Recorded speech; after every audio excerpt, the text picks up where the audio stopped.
Anderson heaving one down the sideline, and he's got Cass Allen over the top. Big side, down the sideline. Touchdown. His signature move and his signature performance. Allen, deep ball one more time. 58 yards this time. You're listening to the Bruin Bible. This is your host, Will Decker, bringing you UCLA football content all throughout the year for LA Football Network. What is good, Bruin Bible listeners? It is your host, Will Decker. We got to get a sponsor in before we start this episode. It's BetOnline. BetOnline is your number one source for all your basketball info, stats, news, and scores. Get the latest odds and lines and the latest matchup reports for this year's NBA playoffs. BetOnline is your sports intel headquarters this season, as we have you covered for your insider sports wagering needs. From basketball, Major League Baseball, NHL, hockey, golf, to UFC and boxing, the fastest and easiest way to get your betting info, including live betting options and your favorite casino and card games available to play right from your home. Make sure you check out BetOnline. Get into the action today. So head to the website or use your mobile device to join, and be sure to use your promo code BELIEVE to receive your 50% bonus on your first deposit. BetOnline, where the game starts. Now to the Bruin Bible. What is up, and welcome to another edition of the Bruin Bible, a Tuesday evening affair, as my main man, Wayne Cook, kind enough to join us once again. He has been out at fall practice, 2 of the 5 practices. He's got some notes. He's got some thoughts on what's been going on, which will be fun to share. We're going to talk about the new recruit, Derek McFall, 4-star running back coming in. But Wayne, I think the only logical place we can start, since we have not really talked about it on the air, as a former Pac-12 quarterback yourself, Pac-10 back in the day, is the collapse of the Pac-12. You know, you look at the different circumstances, the different dominoes that fell. It felt like when UCLA and USC left, it was the beginning of the end in a lot of ways. It was going to look different, but I didn't expect it to completely just wipe out from what it once was. You know, Oregon and Washington making the leap to the Big Ten, Utah, Arizona State going to the Big 12 with the likes of a Colorado, you know, different scenarios where we're looking at a Washington State and Oregon State going, where do these guys go? Cal and Oregon at a variety of different places. Wayne, help me make sense of all this. Pac-12 officially collapses. Give me your thoughts on what, not only what went wrong, but how you're feeling about the whole situation. I mean, Will, it's first of all, it stinks, right? And it's funny because I've been listening to sports talk radio all day, and I mean, really, I do it all the time. I shouldn't lie. I listen to it all the time. But like, it seems like what's happened recently, with everybody leaving and the Pac-12 kind of looking like it's dead, it's no longer going to exist, is just sad. It's a part of America. It's a part of the history of college football. It's like, but since like 1915 or whatever. I mean, it's like it's been around for so long. I think I've told you this before. My dad was team captain and most valuable player for the Arizona Wildcats. So I've grown up, and even though they weren't in the Pac-12 at the time either, they've been. I mean, I've known and watched Arizona football, UCLA football. I grew up a USC and UCLA fan, and to be honest with you, let's be honest. This became much more possible when UCLA and USC last year. Yeah. And people don't want to hear it, but like, because, and I know a lot of people are throwing around, and I've said this too, it's all about the money. It's all about the money. And I've been preaching this forever. Once we went down the road of paying athletes and NIL and unlimited transfers and all the like free, everybody's got freedom. I said, be careful of the unintended consequences. Yeah. As a person who loves to study history always there's pros and cons to every decision that we make. And sometimes you have to make those decisions on the pros are better than the cons. And so we're going to do this. There are consequences, and these consequences might include women's sports. It might include all the Olympic sports. It might include the fact that people forget that we want to start. Someone said today, and they thought they were being funny or tongue in cheek. They're like, let's not call them student athletes anymore. Like, dude, that's a lie. Every single one of the kids at UCLA is a student athlete. Oh, yeah. Whether they're getting NIL money or not. And I promise you, the majority of the Pac-12 and the future Big Ten schools, and even ACC for that matter, I won't say that for a couple of the other conferences, but kidding a little bit.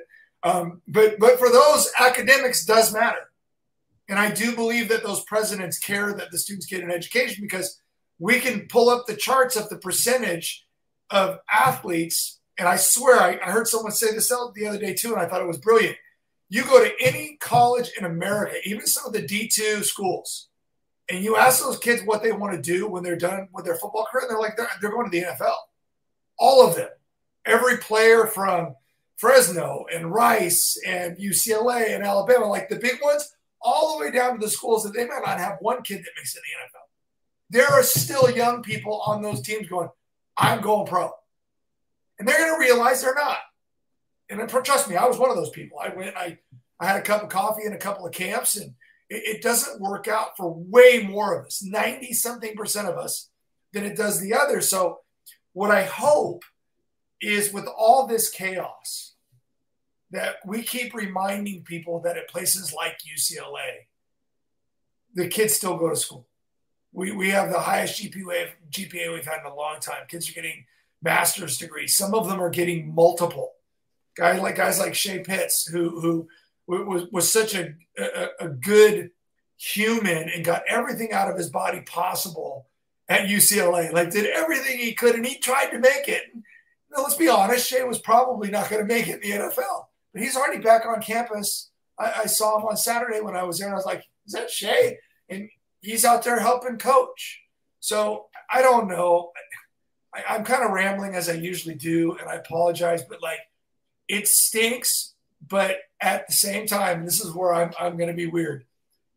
And I get this a little bit. This is why I appreciate Chip Kelly so much, Will. Yeah. We can't do anything about it. So let's just make the best of the situation. I mean, and he's been, by the way, he's been very vocal. He talked about a 64 team, like, all the power teams playing. He had a lot of ideas, but like, it's funny because I don't have the solutions. But what I do know is that even though it sucks, there's going to be some great matchups.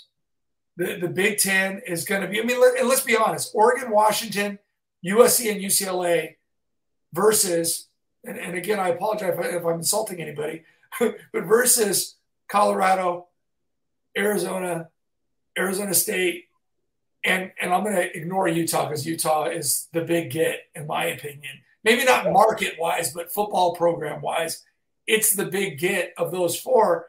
But the Big Ten hit a home run. Yeah, they grabbed the and again, you can be mad at UCLA. Yes, I know they went through a couple of decades of not being nearly as good as they should have been, but we're also climbing back up right now, and we're going to be a power in the near future. Yeah, man. And you made a good point where it was, when UCLA and USC left, I think it was kind of written in stone a little bit that everything was going to kind of blow up a little bit. Texas and OU do not get enough credit for going to the SEC because they were really the first major marquee schools to leave their conference. I think once they did that and go to the SEC or make the declaration by 2024 that they were going to be there, the wires started turning in the minds, for Mike Bohn at USC and, Martin Jarman at UCLA. So I think that was the move that really set everything apart. And, on top of that. Real quickly, Will, and again, I apologize because that's an awesome point. Remember how dead the Big 12 was? Incredibly dead. And it's not like they added, like, the biggest names in the world. I mean, they got BYU, which, by the way, BYU has a huge following, but they've got Houston and they got Cincinnati, and they went and got some of the better. That would be like the Pac-12 if they would have gone out earlier and got BYU, and not BYU, but Fresno State and Boise State and SMU and some of these. It would have been kind of like that. And then when they added the bottom rung, let's be honest, the four corner schools, and again, I'm excluding Utah, but Colorado's been terrible. Maybe they're going to get better with Prime. Maybe they are. Arizona's struggled for quite a while now, even though I like that school and what Jed Fish is doing. Arizona State is a mess right now. They've been a mess. They've got leadership issues, and they've had cheating issues, and they've had some other issues. But I do like their new coach too. Kenny Dillingham is going to be a good coach. I agree.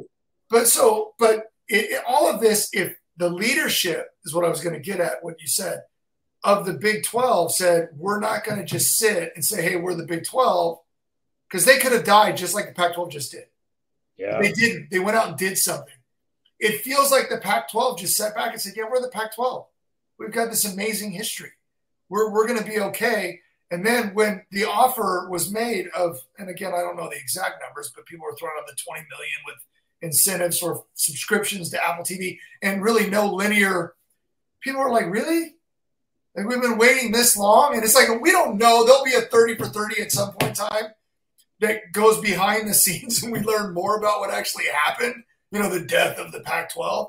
But it was pretty bad.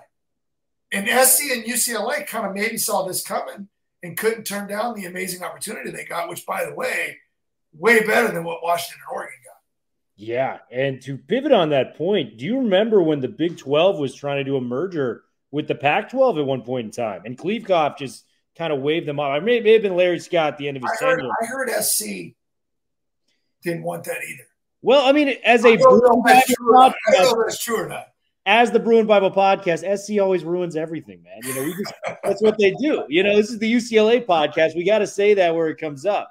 But there was a moment in time where the Big 12 was fearing for its longevity more than the Pac-12 and was trying to pair up with the likes of a Pac-12. And Kleefkoff goes, get out of here. Like, we don't want anything to do with you guys. What goes around comes around, because it came to a point where he tried to reach back out and tried to reestablish that partnership. And Big 12 was just like, it's a little too late, man. Like, we're not going to partner with you anymore after what you guys did to us last time. So it's a really weird situation in a lot of regards. And that kind of pivots me to the four teams that we don't know where they're going. Oregon State, in a lot of regards, let's say Jonathan Smith stays there. Let's say he stays there. And their baseball program is what it is. Two of the three biggest money-making sports in college, they've got two very successful programs there. You know what I mean? Oregon State won 10 games. I just saw the AP poll come out for this year, Wayne. They're number 18 in the country. Like, this is a very, very solid football team. They're legit, yeah. So I think if I'm Oregon State, before I turn it over to you, I'm going to Jonathan Smith and going, where do you want to go? We just got to keep you here, man, because we know we've had one of you guys before, kind of with Mike Riley, early 2000s era Oregon State football, late 90s. And we don't want to lose that again. So, we want to keep you here. What do you want to do when it comes to football? That would be my strategy, because I hate it, man, like you do. It's all about money nowadays, and it sucks. The reason I loved college sports more than anything else was the spirit, the feeling of the students playing, and the community experience of the students and the athletes coming together and playing. But it's all about money, and this is how it's going to be dictated for where Oregon State goes. Where would you like to see Oregon State go? I feel like Oregon State and Washington State both fit in the Big 12 perfectly. Yeah. I don't think they really fit anywhere else. They're going to – and they're going to have to take – they're going to have to take less. But if you could get those two schools at 22, I think the Mountain West is around 8, right? So you don't want to go that route. And I'm not saying that they might not have to. But now imagine going from what they were getting in the Pac-12 to what they would be getting in the Mountain West. I don't know how you survive that. And again, going back to your Jonathan Smith point, I'm a huge fan as well, and I love what he's done there. And I do actually believe that there are human beings out there that would say, I'm okay staying at Iowa State like Matt Campbell did, or I'm okay staying at Oregon State, even though, I've got enough money. I love it here. I'm happy. There are some of those people out there. Rare. It's rare, though. It's rare because, it's rare because, we've seen, and again, I'm a huge golf fan. When all the live stuff started, and you started hearing these numbers, most people, when they get over you're changing something that's been a part of them. I've been watching them. I remember watching Jack Nicklaus in '86 win the green jacket. It was like an amazing moment. I've been watching, and I don't want that to be changed, because this is like college football, right? I like my rivalries. I like the regionality of the sport. But we've been losing that for a long time. I remember when I was growing up, you watched UCLA sports on TV in Southern California because that's what was on. You didn't have the choice to watch every game in America every week. And so, like, we also have dealt with, for the longest time now, ESPN, and I don't care if you're watching College Game Day or whatever, has laughed at the Pac-12. It makes fun of it. It kind of smirks at it. Like, if UCLA ever makes it into the ranks, like, yeah, it's UCLA. Like, and I watch it, and I almost want to throw stuff at the TV, and I get mad at myself for watching it. But when they talk about Alabama and Georgia and Clemson when they were doing their thing and Ohio State constantly, and then they're constantly bad-mouthing the Pac-12, who again hasn't had – remember we had our run of Stanford being really good. SC was really good. Oregon was really good. But lately it's been a little bit – Washington had a little bit of a run with Chris Peterson. But for the most part, it's been kind of all over the place. And then the last couple of years has been Utah. I think that's a healthy conference. But according to ESPN, unless you're Alabama or Georgia and you're going to the playoffs almost every year, and then they just include everybody else in the conference like, oh, they're amazing, it just means more. I actually think that affected the way people think, like around the nation. Like if you pay attention to social media, and I know you do, or if you watch any shows, it's kind of like, it's just the Pac-12. And it's funny because they were doing that about the Big 12 too, but for some reason, because your Mark has done a great job of pumping up that conference, people are talking highly of them now, really, and they haven't even changed that much. How did they just got bigger. They don't have any behemoths in that conference with Oklahoma and Texas leaving. And to be honest with you, Texas has been kind of cruddy, like for a long time now. Yeah, so it's been a decade. I swear, a lot of times what I'm getting at is it's perception. And sometimes these moguls that kind of run what we view and what we see, it's like politics, right? Well, if you watch a certain station all the time and all you get is their agenda, you're just walking around thinking, well, that's right, because that's all I know. Well, if all I hear is the Pac-12 is terrible, but all of us out here that watch it, we're like, it's actually really good, and there's a lot of good teams. You could pick 6 teams to win the conference this year. Oh, that's the tragic thing of it all, Wayne. It's the most loaded it's ever been from top to bottom. Yeah. There's like maybe 2 bad teams in the conference this year. Like everybody else, it's like fair game. Like everyone else has a chance to not only go to bowl games, but be on like upset. Like when we go to Arizona, that's a game I'm like worried about. You know what I mean? Like when you go to Oregon State, it's a game. Arizona beat us last. So there's legitimately like 8 to 9 teams where you're going, we got to bring our A game that game. Like, it's not going to be easy to come out there with a W. So before we pivot to the practices that you've watched and who's made an impression, what you've been impressed with, last call, Stanford, Cal, Oregon State, Washington State. If you had to make a decision, where do you see these teams going and why? So the Stanford and Cal thing is tricky because of the academics, right? And there's been a lot of press today with the ACC, which fits. But the ACC is struggling with Florida State right now. Clemson has been quiet, but like they're not real happy with their media deal. I don't know. The travel's insane, but I guess you could say the same thing for UCLA and USC. A lot of people are finally starting to bring up all the other sports. I know I read an article where Chip Kelly talked about having football be separate and then having the other sports play in leagues that were more regional so they wouldn't have to travel as much, which, again, would have been nice if they would have maybe not.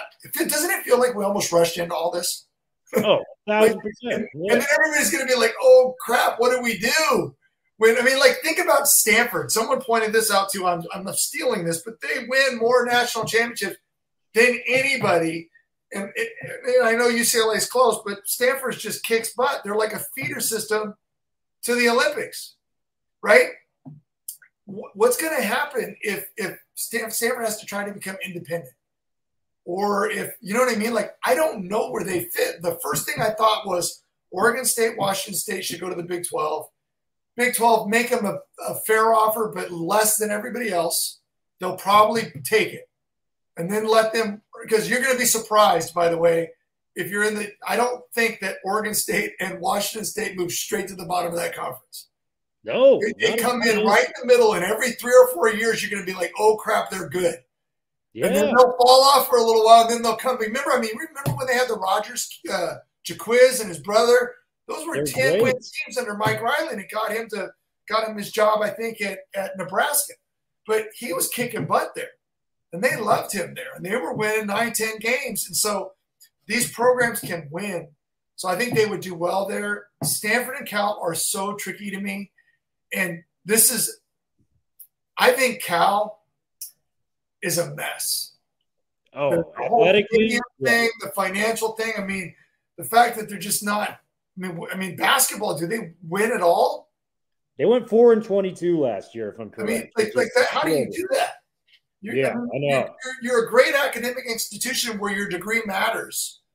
You got to be able to convince some big, tall, smart people to come to your school and play basketball. But I mean, it's if you're struggling that much, I get it's a market. I do get it, but it seems like Stanford's the prize. We have to remember that from about 2009 to about 2016 or 17, Stanford was one of the better programs nationally. The end of the Jim Harbaugh era, and then the first 7 or 8 years of they had a couple of guys that probably could have won the Heisman. McCaffrey should have won the Heisman. They've proven that they can do it. So I think they're more valuable. I wouldn't mind seeing them in Notre Dame someday getting into the Big Ten. Yeah, and I think honestly, if I was going to make a proclamation of what happens, the Big Ten has 18 teams right now. They want to have a marketable round number 20. I think that's kind of – they would be looking to add 2 more teams. I think they're going to reach out to Notre Dame. I think Notre Dame's going to reject them because they like the independent status. And I think they're going to add Stanford and Cal because they can at least market the Big Ten West as being a little bit more travel-friendly to some of these teams. It does help. Yeah. Yeah. So I think from that angle, and Stanford and Cal feels very similarly. And, I'm a UCLA guy. Like, this is who I ride for. It feels more of a similar package deal, maybe not to the level of athletics that UCLA and USC provide. But I think if Stanford goes, Cal's going to follow. For as bad as Cal has been athletically, they have so many resources and so many people in powerful positions that will vouch for them to go to a conference. So that's my opinion on that, man. That's fair. Yeah, so I think that's what's going to happen. It's going to happen in January. I'm sure the Big Ten's reached out to them going, sit tight, just wait till January. We're not going to add anyone before the season starts, but we will be in contact as soon as the season ends. So that's my kind of 2 cents on that. But Wayne, you were actually out at another practice on Saturday. Got to kind of chop it up with some coaches, some players. Talk to me about the scenes and what you were able to watch at relatively close practice for everybody else. Yeah, I have to keep reminding everybody that I'm really, I swear to you, this is 100. What I'm about to say is 100% the truth. Yes, I am blown away with how no nonsense and professional this team practices. They had an absolute awesome practice. I did not see anybody screwing around. If there was any talking going on, it was in the context of playing, right? It's hard to go a whole practice without hearing Kirkwood say something, right? So like he's fun to listen to, by the way. It's fun to watch those guys go at it. But for the most part, I hear the guys talking about the play. I hear them coming off to the sidelines and their coaches are in their ear, or they're talking to each other about. I hear the older, more established players coaching up the younger guys. And the coaches are on it. I mean, it's just absolute no nonsense. And I keep bringing this up over and over and over again, Will, because it hasn't always been this way. I remember going to some camps where we used to go out to San Bernardino when Jim Mora got here. And I remember bringing my kids when they were younger. And don't get me wrong, those players were amazing. But there were some guys that were like, you guys, stop talking like that. Like, you're right next. And it was unnecessary. It was unnecessary. I'll tell you a funny story that ties into this. When I was practicing with the 49ers back in '95, I threw a pass. And if I told you the story, I apologize for repeating it, but it ties into what I'm getting at. I threw a pass and it was terrible, right? It fluttered off. It was not even near where it should have been. And I said an expletive pretty loud. I was like really, really mad. I was like, screw this, like in another word. And Greg Knapp, God rest his soul, who's recently left us, which is terrible because he's a great guy, says, "Hey, Cook, get over here." And I go, "Yeah, Coach." He goes, "We don't do that here." And I went, "Do what? Like throw bad passes? I'm sorry." I go, "No." He goes, "You don't need to act like you, like to me, to him, that was just a show. Like, I don't need to show everybody, like, just get back and don't do that again." And I loved that. It was like one of those little moments in my life that, like, I can act like I care. Or I can just get back and keep working hard and do better. Like, it was really weird. It's like, don't be showy, just do it. And I was like, okay. I played for the Arizona Cardinals for a little bit too. And I remember everybody was doing cussing and screaming and doing stuff, and they sucked. One of them was a Super Bowl champion, and the other one wasn't very good. So I always stuck in my head. And when I go to UCLA practices now, trust me, I hear a few swear words. We all do. I mean, shoot, if I stub my toe walking out there, I'd probably say one too. But like for the most part, it's within the context of football. They're so hyper-focused on football. And there are some other things that there was a conditioning moment. I'm not going to get into details because you know I'm not allowed to. I know. But the way that it was explained by coach after practice and how well these guys did with conditioning, I was blown away. And it made me, it was like Chip Kelly is this master. He's using psychological warfare on these guys, and he's doing it in a way where I think that just, it works so well. He said, from a teacher to a teacher, it's great teaching. And I love it. I absolutely love it because you're not pounding them over the head with, this is what you should do. You're having a demonstration, and then the kids are going, oh my gosh, this is what we should do. They're realizing it, if that makes sense. So it was just such a well-run practice. Again, not a whole lot of, like I said, everything was pretty closed. You know, you can't sit up in lot 8 anymore and watch, but I'm just telling you, these guys are working their tails off, and it's really awesome to watch. Yeah, and we don't have to get too specific on, you know, the formations and everything they were running. You did say the defense had a pretty nice day on Saturday. Is that correct? Who stood out to you on the defensive side of the ball? The entire secondary made it very difficult for the receivers to get separation. Now, we all know that after a while, defensive players get pretty smart in practice when they're going against the same offense over and over and over again. And so, like, as an old quarterback, you know, I remember I used to play games with Donnie Edwards because he kind of knew what we were doing all the time. Donnie's one of the smartest guys I've ever played against. So I would just mess with him. I would try to move him with my eyes as much as I possibly could because I knew otherwise he was just going to intercept me all day because he was that good and that athletic. So, like, the defensive guys do sometimes have a little bit of an advantage in practice because you're going against an offense where you kind of know what they're doing. You know their checks. You know how they do things. But I just think the defense looked awesome. I like our depth in our secondary. I like the idea that Coach Lynn and Coach Whitfield and Coach Norwood, I love that they're all kind of secondary guys. I like that. We know we got Ken Norton in the middle. We know we got all that front seven going, but the secondary has been a weakness. Yeah. So watch a practice where there's depth and competition, and I don't know who's going to play, right? You see 27 out there. You see the new kid, number 0 out there, Anderson. You see all these guys roaming around. I'm like, and we know that Coach Kelly likes to run more than one. You know, we're not just going to put 4 DBs out there or 5, and they're not just going to play the whole game. There's going to be some rotation. Usually a little bit less in the secondary, but there is some rotation. So I'm fired up about the competition, and I thought they had an awesome practice. I really do. Yeah, and you were telling me you actually got to connect with D'Anton Lynn. UCLA fans are excited about this guy. You mentioned the defense, you know, while talented, you know, was just kind of a more undisciplined group over the last few years. D'Anton Lynn, young, energetic new coach now at UCLA. Talk to me about your early impressions on him and how the players are responding to him. He's so at ease with what he's doing. You can just feel like he's ultra confident. He has very high expectations. Like, my favorite type of coach is one that isn't one that browbeats you all day, but has high expectations and expects you to live up to those expectations. And if you do that well as a coach, the players play hard for you. Doesn't mean that you're not ever going to chew anybody out, and some guys get yelled at, some guys get chewed out. But for the most part, that's a whole staff thing.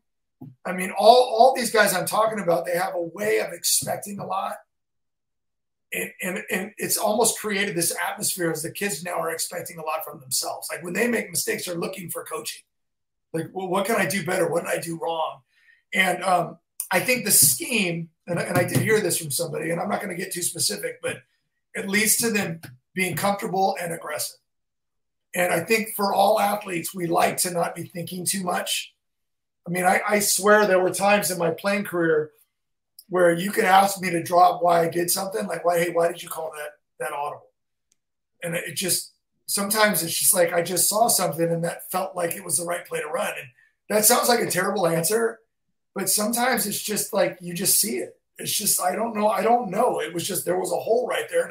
And I've been taught so well that I just know what to do. The great players, like we're going to get to watch Eric Kendricks for the Chargers this year. He's one of my favorite players that has ever been through UCLA. I love the guy.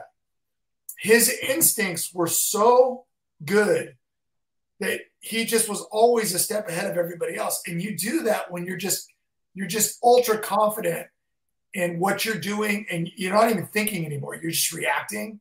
And that guy was reacting faster than almost anybody I've ever seen. Like he was incredible. He's still doing it. He's been a great NFL player too. So I think that helps. It's also going to help. I also mentioned to someone out there, it's going to help to have a great front seven, right? Oh, yeah. The secondary person I was talking to just got a big smile on their face. Yeah, man. Toya is like my kind of under the radar player that I think could have like a first or second team all Pac-12 impact on the defensive line next to Alatu, Murphy twins, Keanu Williams. I mean, even a guy like Grant Bucky, man, I saw the potential there. I know he's a true freshman, but I'm excited about what I saw in spring ball. Wayne, I'm going to pivot you this question. It's going to be the same thing that I asked Chip, essentially, at Media Day. You don't have to name a starter. You don't have to name what you even really saw.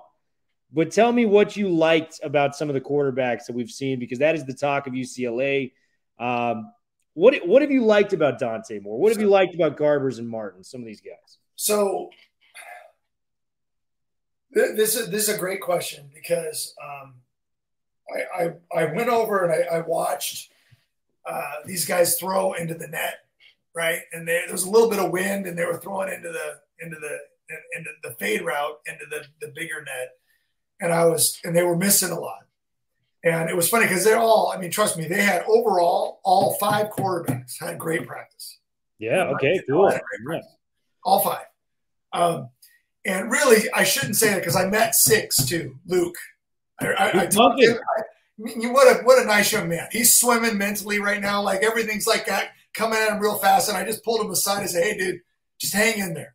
You'll probably run a scout team in a few weeks and they'll be holding up cards for you. It makes things a lot easier. And he laughed and he goes, I'm kind of looking forward to that. But like, he's such a nice young man. I mean, he's tall, big, tall kid. Huge. He's like 6'6", right? Yeah, good arm. He'll figure it out. But I met all of them, but I was teasing him about the face. I'm like, I'm an old man and I could have put a few more in the net than you guys. And they all just kind of laughed at me. They said it was windy. But they're such nice guys. Like from Chase to Justin to Colin Schlee, who I talked to. I went up to him and said, hey, Colin, I just wanted to say hi. I'm an old quarterback. He looked at me. He goes, my dad told me all about you. He goes, I know who you are. And I'm like, these guys they're such nice, like all of them. You know, Dante and I talked. You know, Ethan and I talked. So anyway, I really don't have a horse in this race. I just want the best player to win. Agreed. I thought they had a really good practice. I'll give you a little tidbit, though. This is a moment that people wouldn't see. One of the quarterbacks, I just gave you an example. Like one of my favorite things of being a player was calling an audible that was a run play and having it work really, really well. Like it's a lot of times people don't even notice it because the quarterback's it's like Peyton Manning going, Omaha. Like you don't really know because he says Omaha all the time. Like sometimes we use dummy signals. Sometimes we do stuff that isn't real. Sometimes we do stuff that is real. When you make an audible for a run and it succeeds, it's really funny to watch because the coaches that know get fired up about stuff like that. And this particular play was a quarterback with a lot of well, I'm not going to say that part. A quarterback who made a check at the line of scrimmage. Carson Steele goes up the middle. It's the seas parted. And it's funny because one of the DBs was getting kind of talked to by a coach. And he goes, "What'd you see?" And the DB goes, "It was a huge hole." And that was all because the quarterback made the right check at the right time. And I know Gundy was fired up, man. I think he might have jumped about this high. He got excited. And it was just, I think people forget that we can talk about all these other things. Those things right there actually win you football games. Yeah. They really do. And so I'm not going to tell you who it was, but the idea is that play probably got a check mark next to it as that matters. Here's the great thing about this group, though, and I think you saw the pictures from like the swim day. Oh yeah, that was the next day. They worked really hard at the practice I was at, so they probably deserved that one. But they were having so much fun. That stupid rumor about Dante and whatever was going around, I love that he came out and answered that. Which he's not a real big social media guy, but like he came out and said, "You know what? No, I'm like I did not see any of that either." But this team, they like each other, and I think the quarterbacks do too. I think one of the misconceptions is that, you know, when Chase throws a good pass, they get excited. Justin Martin, I'm telling you, every time I watch him play, he does something and I just go, "Wow, that was a great throw." This kid has all kinds of talent. Colin is coming around. Like, they're all doing such good things, but I truly believe that they're happy for each other and rooting for each other. And I know that's tricky. Like, when my backup quarterback was for my first year or two was Rob Walker. Rob Walker and I roomed together on every road trip. And I always say he's the best backup quarterback in the history of the world, and I love the guy. We're still friends to this day. I absolutely love the guy. No, don't get me wrong. I did not ever want him to beat me out. And I'm sure he wanted to beat me out. But that didn't mean we couldn't be great friends and great teammates. Yeah, and I think it really points a light to what Ryan Gunderson has built with this room, because we've talked about it many of times, Wayne, on camera, off camera, where it's like this team has 4 legitimate Division I quarterbacks in a room right now. Yeah. You know, and Chase would succeed if you put him in the freaking game. We've already seen it, right? I mean, I swear to you, this guy, he doesn't have the arm or the size or the feet. Chase, you saw it when he came in against Oregon a couple years ago. He did some really nice things, man. So like he does every time I see him in practice too. He just knows what he's doing. Hey, I'll give you an example about Gunderson. Okay, so you know I love Ryan. He's great guy. He's a great guy. I love what he does with the quarterbacks. Every time I watch practice, I'm so impressed with how they practice. And again, I keep bringing this up because I've seen years where I walked away from UCLA's practice going, "Is anybody coaching the quarterback?" Like, it's like, I had a coach tell me once, "Oh yeah, we deal with that in the film room." I'm like, I get it, but he just practiced really badly for an hour and a half. I go, sometimes I truly believe this. We've had quarterbacks that were probably way better than they were. Oh my God. I didn't word that right. Yeah. Because I think if they would have been coached a little bit better, I think their careers would have been better. Coaching matters. So we watched Dorian Thompson-Robinson and Demetric Felton ball out. Yeah.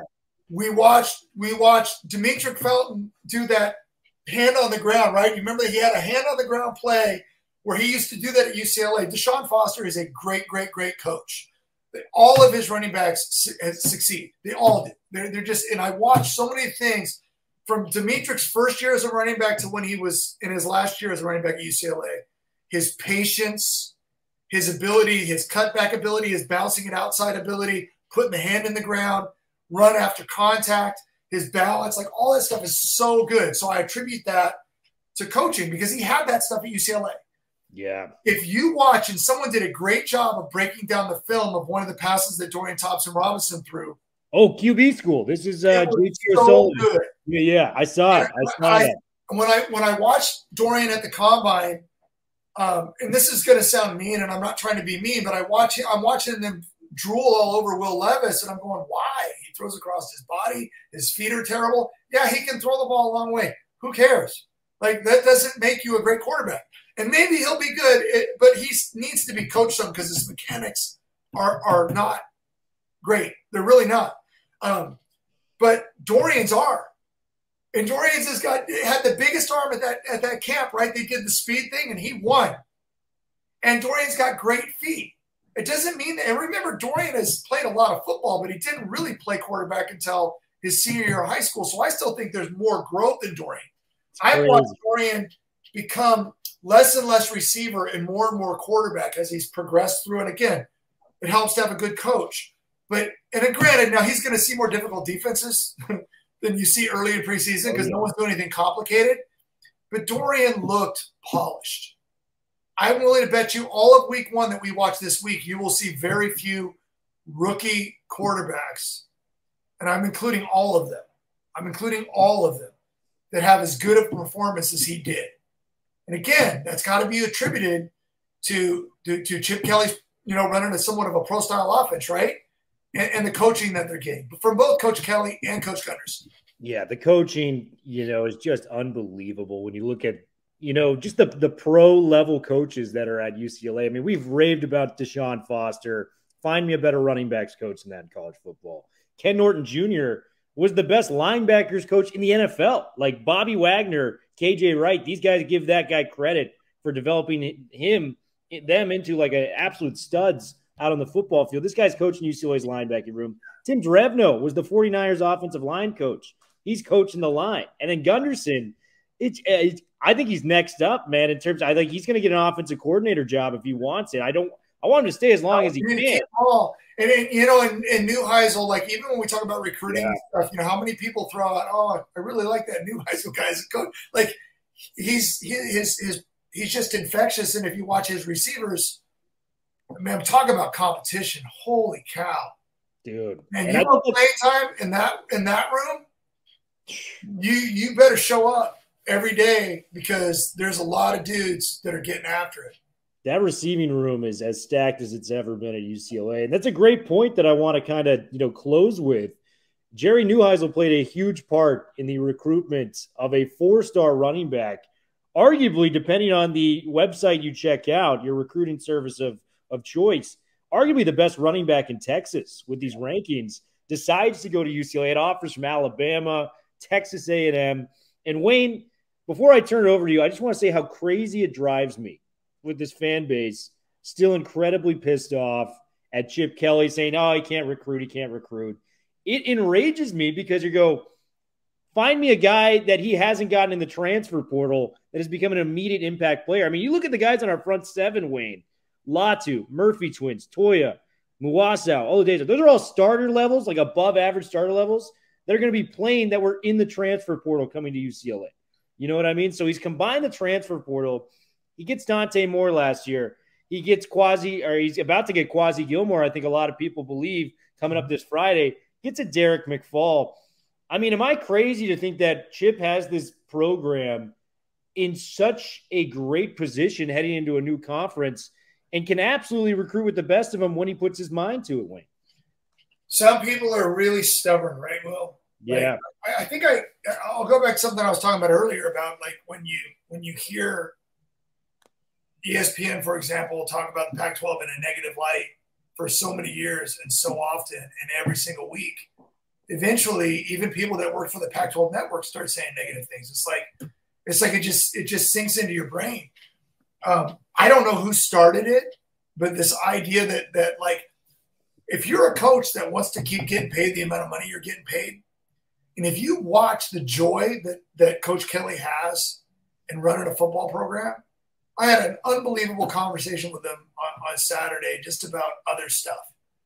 He's just a good human being who loves his players. He loves his coaches.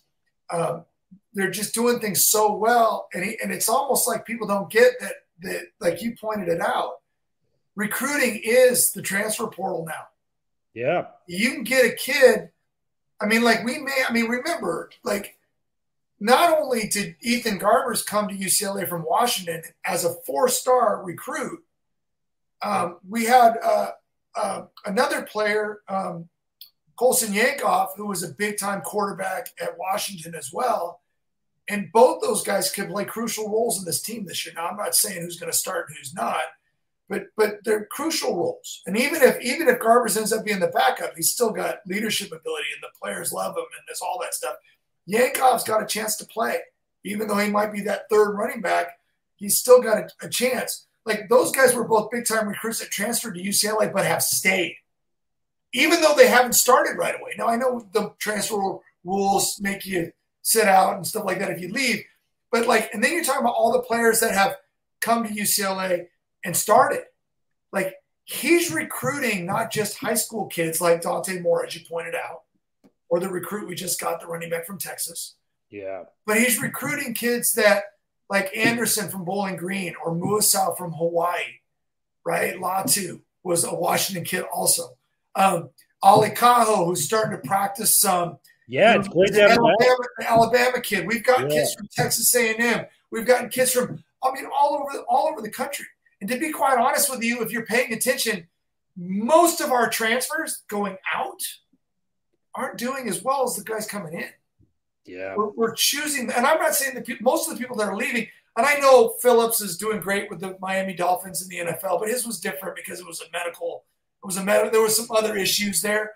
But for the most part, we're bringing in the right type of people. Q Knight was a great pickup. That was a real emotional, spiritual leader of the team for a while. As we've been trying to turn it around, you need guys like that. So, like, we can keep going, right? There's just so much. So, I don't know. I don't know if you think that he's just sitting on his butt every night going, I don't want to recruit. I don't want to recruit. I don't want to recruit. I'm seeing something totally different. And when I we'll bring up Wiley, the transfer that's probably going to, be one of our guards this year, right? Jake Wiley, yeah, from Colorado. Yeah. Right? There's so many, the Purdue linemen, Mr. Holstein. We've got all these people. It's late in the day, so the names are escaping my brain right now. But like, I know, but all these guys, when you look at them, you're like, I'm glad we have these guys. Sturdivant, like, come on, like we can keep going. I keep telling you, every time I walk by him, I'm like, just one. I wanted to throw a fade to him so bad. I actually was talking to Dante Moore. I'm like, do you guys ever do the fade where you throw it and they catch it over the outside shoulder? Like, and I wanted to say, like, I used to throw to J.J. Stokes. I go, you guys, you got him. He's right there. Like, let's do it. I know this is the year because we have not thrown very many fades. I swear, we're gonna get a few of those this year. I can feel it with guys like Ford and Sturdivant out there. I'm telling you, they've got size. They use their bodies well. They've got great timing. Our quarterbacks all throw with touch. That's important. You have a big arm, but having touch matters. Good, they'll have good footwork because they're coached well. I'm telling you. Man, it's going to be such a fun year. UCLA coaches, if you're listening, by the end of fall camp, we need to get Wayne to throw a fade route to Sturdivant at one of these practices. Wayne, so good to see you. Throw anymore. My arm's dead, so like a fade is a nice, easy one. I can't throw anything harder than that. We can do like a 10-yard out. Just a 10-yard out. We can make it work. 10-yard out, a hitch. That's all I got in me. Any parting thoughts on this episode of the Bruin Bible? It's great to see you as always, man. Love having you on here. You're always such a great guest, man. Well, you know what I watched? I watched Deshaun Foster highlights on social media today from them playing Washington. Oh, I saw these. I know you. Yeah, I knew you saw that. And I saw this. Okay, I saw this script right here. That was, by the way, that was the year that I started doing UCLA football games. No way. The Deshaun that game. The Corey pause. Remember they jumped out to like 6-0 or something like that, and then some stuff happened, and we won't talk about. And it kind of got derailed. But man, Deshaun was great, by the way. But I do miss that. I think it looks so cool. They got to bring him back, man. I think it looks so cool. Maybe we can have one game where they can just do like throwback helmets. Retro, yeah, please. That's all I want. Maybe we do the lighter blue shirts just one time. Yeah, man, I'm all for it. Let's start the petition here on the Bruin Bible. Bring back the powdered blue unis. Bruin Bible, such a fun episode, man. Make sure you're liking and subscribing to the podcast. It's going to be a big year here on LA Football Network for the Bruin Bible and all the shows we got going on. Ladies and gents, wishing you guys nothing but the best. Talk to you guys later this week. Let's hope we get Quasi Gilmer on Friday because it will be an emergency podcast after that. Take it easy. Bruin Bible, we are officially out. Bruin Bible listeners, we've got a special sponsor for today's episode. It is AG1. AG1 has been something that I've really enjoyed using in my spare time. 75 high-quality vitamins, minerals, and whole-source food nutrients in one scoop that you can use into your water. You stir it up. I use it before my workouts, before I start my day, and it has totally given me the energy I need to do the little things in life, like going to work, getting extra, an extra boost, a second wind, if you will, for a workout. Before I play pickleball with my friends, just it puts you in a good spirit of mind, and you're doing the healthiest possible thing by putting AG1 in your body. Make sure to check us out and get a special deal with the Bruin Bible. It's www.drinkag1.com/Bruin Bible to get the special deal that we provide. Once again, www.drinkag1.com/Bruin Bible to get that special deal. Now, back to the Bruin Bible.